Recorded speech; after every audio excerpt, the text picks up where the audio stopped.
Diri sa Barangay Zona 3, atong ipadayon na atong panaghugpong og kalamuan. In 3, 2, 1. Yay! Mabuhay ang bagong kasal! Atong palakpakan ng atong city government kay ang Suntri karon one of the best barangay in the region, di lang Stigos. Nga naman, tanawa ko ng mga town site. Kamu, ato mo town site. Kita mga extension na god, medyo di kita makato kay guto pa nas palingkig barangay. But if you roam around town site, dagko na kayo Aurora, Mapini, Ruhas, Naapaday, Del Pilar. You could see the beauty ang Anas Barangay. Kung nalipay kong mayor, kay tuod man sa, kung ikaw po mo tagalaing lugar, muanhi ka Digos, ang imong tanaw ng City Hall o ang barangay man nagapalibot, di man ang kapatagan, di man ang suong lungag, pero gi-appeal gihapon to develop sa atong mayor.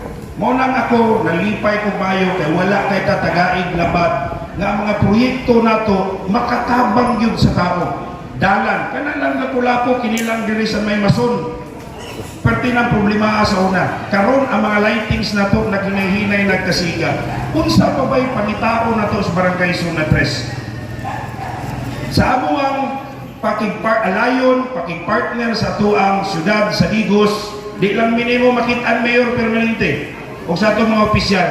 Kaya kahibalo mi di na may mistel pa buduol sa tuang city government.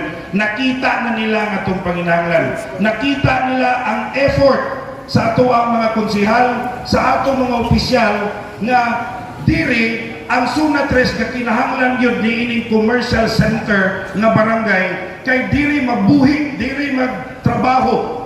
Gani daghan mo bisita nga gikan dito sa States. Bago lang, karon lang ng largang Amerika. Naapod atong December, taga Manila.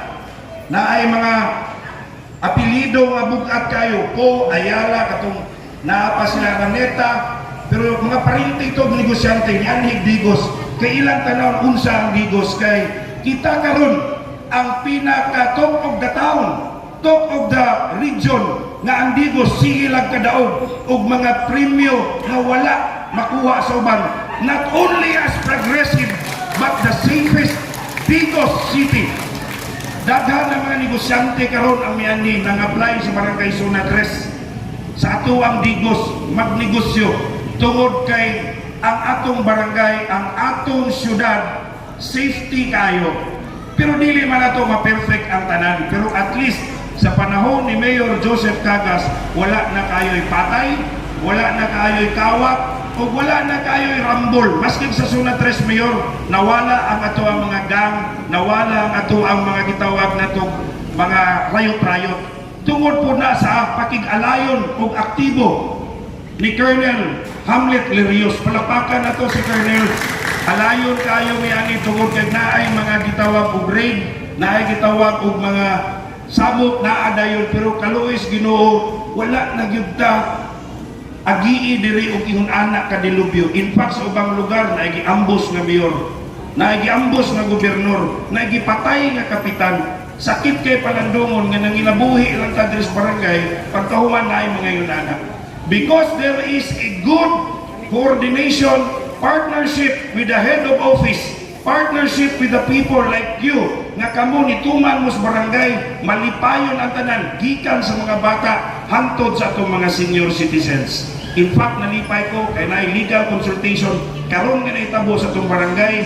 Doon na po tayo mga PWDs nga makadawat og mga tabang gikan sa mga pribado nga mga lugar, pribado nga tao, tungod kay nakita og nituo sila sa administrasyon ni Mayor Joseph Cagas o sa administrasyon ni Sandro Torion diri sa Barangay Zona 3.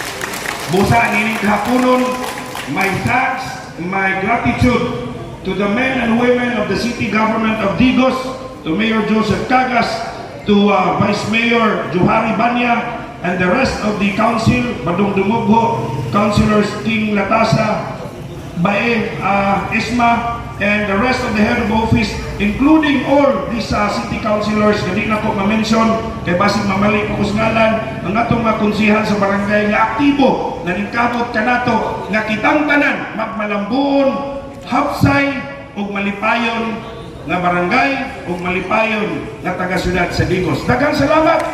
Mabuhay!